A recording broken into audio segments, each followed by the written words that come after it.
मैंने 2-3 चुनाव लड़े और 15-20 चुनाव देखे, लेकिन इतना उत्साह जो बगैर कैंडिडेट को देखे और ना जानते हुए भी सोनीपत की जनता में, सोनीपत के नेताओं तो जानते हैं, लेकिन सोनीपत की जनता में इतना उत्साह मैंने पहली बार देखा है, जो शकल से भी ना जानते हो और वो लोग कहते हो कि यहाँ सतपाल ब्रह्मचारी को ही वोट देंगे। ये मैंने पहली बार सुना। सब जगह जहाँ गए, खरखोदा गए, राई विधायक जयतीर्थ जी के घर पे बहुत बड़ी मीटिंग थी। फिर हमारे कांग्रेस कार्यालय में सुबह गए, वहाँ भी काफ़ी भीड़ थी। और कल सुबह 8 बजे सोनीपत में हमारे जो वहाँ के सम्मानित विधायक हैं सुरेंद्र पवार साहब, कल सुबह 8 बजे कांग्रेस कार्यालय, चुनावी कार्यालय का उद्घाटन करेंगे।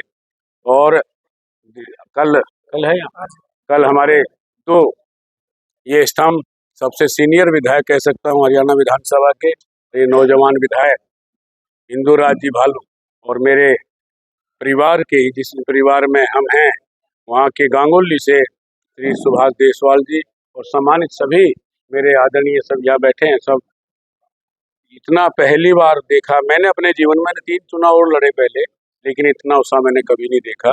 और ये उत्साह बताता है यहाँ कांग्रेस की लहर चल रही है, यहाँ हुड्डा साहब की लहर चल रही है। आने वाला समय कांग्रेस का है। मैंने अभी सुना कि गोहाना में बहुत गुंडागर्दी, शाम को टेलीफोन आ जाता है कितने पैसे दे दो नहीं तो गोली मार देंगे। ये तभी खत्म हो सकता है जब कांग्रेस की सरकार होगी और जिसके मुख्यमंत्री हुड्डा साहब होंगे, वही रोक सकते हैं। आपके सामने मुझे आज पता लगा, लोगों ने बताया कि गोहाना में तो सरेआम लूटपाट और टेलीफोन कर देते हैं कि सेठ जी इतने पैसे वहाँ भेज देना नहीं तो शाम को फायरिंग कर देंगे। ऐसा यहाँ पर है, लेकिन गुंडा राज है इस समय, भ्रष्टाचार का राज है, बेरोजगारी एक तरह से पूरे हरियाणा में फैल रही है, किसान तंग है, मजदूर तंग है, हर आदमी, दुकानदार तंग है। और मैं तो कहता हूँ प्रेस वाले भी तंग होंगे। ईमानदारी की बात है भाई, हरियाणा में जंगल राज है। नारा तो पहले कांग्रेस के 10 लोकसभा प्रत्याशी हैं, 10 के 10 जीतने वाले हैं। पहली बार हरियाणा में ऐसा दिखाई दिया कि एक नंबर के प्रत्याशियों को यहाँ टिकट दिया है। खूब जैसे हम कहीं बर्तन लेते हैं ना, मटका लेते हैं, ऐसे ठक ठक करके देखते हैं। पूरी कांग्रेस ने और खास करके हमारे पूर्व विधायक श्री हुड्डा साहब ने ये चेक करके देखा कि कौन जीतने वाला है, कौन समाज में रहने वाला है, कौन जनता के साथ रहता है, उन व्यक्तियों को टिकट दिया है। इसमें नाराज कोई नहीं है। देखिए ये बड़े लोग हैं, शासन का उसका संगठन का काम है, इसकी मुझे जानकारी भी। विजेंद्र सिंह को टिकट देने के लिए बुलाया गया था कि उनको टिकट दी जाएगी, इसलिए कांग्रेस में आए थे, उनकी भी टिकट काट दी है। भैया मैंने कहा ना, मुझे जानकारी नहीं है। मेरे को जब से टिकट मिला है मुझे यही नहीं पता मैं गोहाना में हूँ या सोनीपत में हूँ। लंबे समय तक आप विधानसभा की तैयारी कर रहे हैं, लोकसभा की तैयारी कर रहे हैं, मुख्यमंत्री आप पहले चुनाव से पहले विधानसभा में मुख्यमंत्री घोषित, जंगल राज तो तभी खत्म होगा जब हमारी सरकार आ जाएगी, कांग्रेस की सरकार आ जाएगी। नहीं, यहाँ बिल्कुल तय है भाई। उससे जो बात सुनो, आप देख रहे, आप बुद्धिजीवी हो, 8, 7, 10 टिकट किसने बांटे हैं? आपके सामने है। सतपाल ब्रह्मचारी जैसे एक छोटे कार्यकर्ता को टिकट दिया है तो निसंदेह उसका कुछ न कुछ तो होगा, विजन रहा होगा। ये मुझे जानकारी नहीं, मैं काम का ही। लंबे समय तक आपने हरिद्वार में अचानक एकदम स्टेट चेंज हो गई। देखिए मेरी स्टेट चेंज नहीं हुई, मैं मूलतः हरियाणा का हूँ। मेरा गांव गांगुली है, मेरा जन्म यहाँ हुआ है, मेरे आश्रम यहाँ है, मेरे राशन के जो सोर्स हैं, जो संस्था चलाने के हैं, वो गोहाना, सोनीपत, जींद, सफेदों, पिल्लू खेड़ा। चलो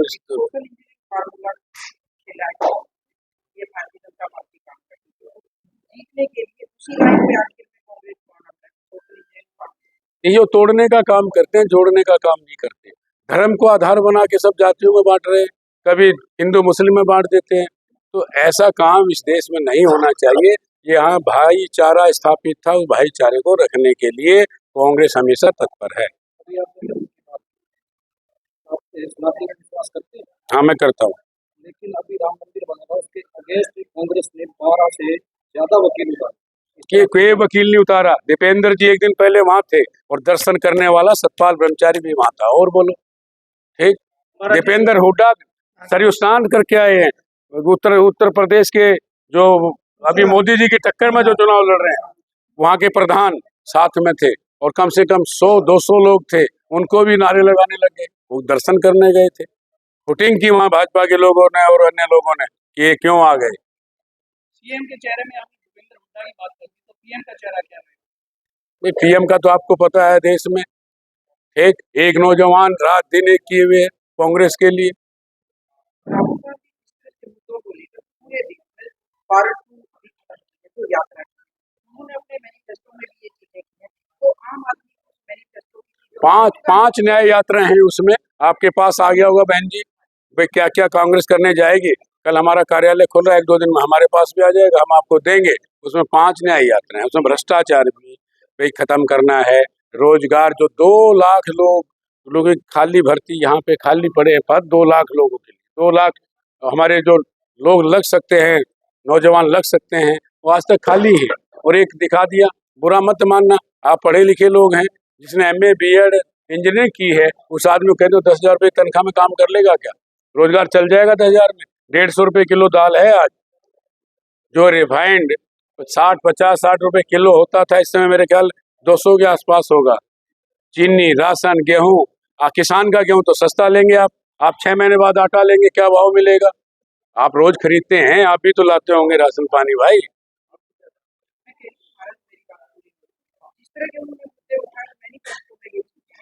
सामान्य तौर पर आम आदमी को इस बात को समझाने के लिए संगठन नहीं है पाती। अब देखिए मैंने राहुल का चेहरा सोनीपत से आप चेहरा बहन जी, ऐसा मैनिफेस्टो पहली बार कांग्रेस ने दिया है जो पूरे भारतीय जनता पार्टी हट गई, यहाँ के प्रधानमंत्री हिल गए हैं। ये क्या क्या करने जा रहे हैं?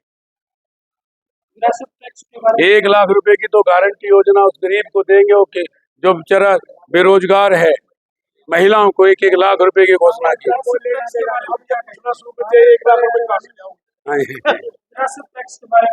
अरे कहाँ विरासत टैक्स? आप अपना संविधान पढ़ें, उसमें कहाँ लिखा है? किसी से कहलवा दिया है विरासत टैक्स लगेगा? ये वैसे पहले कभी नियम रहा होगा ऐसा कहीं का, लेकिन आज तक कभी लगा इस देश में? नहीं, दूसरे देश आज तक इस देश में कभी लगा भाई? और आगे कौन लगा देगा?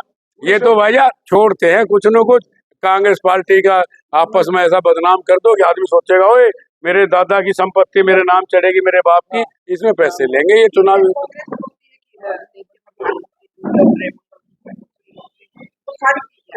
लेकिन आम आदमी की आप वाली बात है कि दिल पे जाने लगती है, तो उसका मुकाबला करने के लिए कांग्रेस किस तरह का प्रचार करती है? अब कांग्रेस में इस समय बहुत तेजी से कांग्रेस का ग्राफ बढ़ रहा है और बढ़ा है जब से माननीय श्री राहुल गांधी जी ने हरियाणा में यात्रा आपने देखी होगी।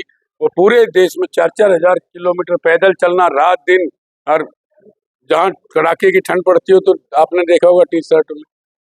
उसका कोई विजन होगा, देश के लिए विजन है, देश के लिए काम कर रहे हैं, निश्चित बदलाव आएगा, मेरा मानना है।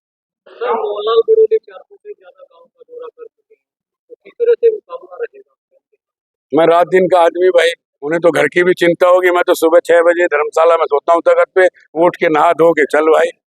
और ये सौभाग्य ऐसे विधायक रहे, बुजुर्ग विधायक होते हुए 3 मीटिंग करा दी आज मर कल मेरे जाना था अपने गुरुजी के मत्था टेकने गद्दी पे, रास्ते में 3 बार तो इन्होंने कल यही गोहाना में करा दिया। और आज सोनीपत की आप पूछ लो, आप पत्रकार बंधु हो, आपको तो सारी सूचना रहती है। सुबह से लेके शाम तक, अभी 8 बजे सफीदों में है, 9 बजे फिर कहीं और गाँव में है। आपकी टिकट मिलने के बाद अभी आप थोड़े दिन में देख लेना, 3-4 दिन में क्या क्या बताएंगे। कोई मुझे बाबा बताएगा, कोई मुझे उत्तराखंडी बताएगा, कोई मुझे और कुछ बताने शुरू कर देंगे, कोई पुजारी बताएगा। भाई मैं मंदिर में रहता हूँ, मंदिर में रोटी खाता हूँ, मंदिर का तो। या पीछे एक बयान मेरे को किसी ने भेजा कि आपको बडोली जी बता रहे हैं पूजा करेंगे, दक्षिणा लेके मंदिर में बैठ जाएंगे। तो जब मंदिर में रहता हूँ तो क्या मैं कहीं और बैठने जाऊंगा क्या? जी, अब दुर्भाग्य है, भारी किसी ने बताया है? जी, पहले से 2 क्लास आते थे ब्रह्मचारी जी, सरकारी स्कूल का वहाँ सर्टिफिकेट देख लो जाके। भाई मेरा परिवार, मेरे दादा, मेरे परदादा, मेरे पिताजी, मेरे भाई, आज भी सारे भाई विजन क्या रहेगा? एमपी का विजन क्या रहेगा? देखिए मन में है। अब आज हम देख रहे हैं सोनीपत क्या पूरे हरियाणा में आप किसी भी तालाब की व्यवस्था देख लें जिसमें हमारे पशु पानी पीते थे, वो क्या बने हुए, बनने तो पार्क चाहिए थे वहां पर, लेकिन उनमें आप खड़े नहीं हो सकते। कई गांव में हम तालाबों के पास से निकले, इतना बुरा हाल है। उनका सुधार होना चाहिए था। स्वास्थ्य में, शिक्षा, रोजगार, ये और ये सारे हो गए सवाल नहीं रह रहे, बाकी हो जाएगा। और भाई बात सुन लो, हरिद्वार में पूछ लेना, 5 साल चेयरमैन रहा हूँ, कितना काम किया है। नहीं, बीजेपी के जिलाध्यक्ष ने कहा है कि जो इनको तो वहीं जेल में ही हरा देंगे। चलो उन्हें संभाल लो, तुम्हें कौन सा गया हरा देगा। जिलाध्यक्ष जसवीर दौदवा क्या था? वो जसवीर दौदवा जब 2 दिया भी जिता देगा ना, मैं राजनीति छोड़ दूंगा। जब जसवीर दौदवा 2 दिया भी जिता देगा, मैं राजनीति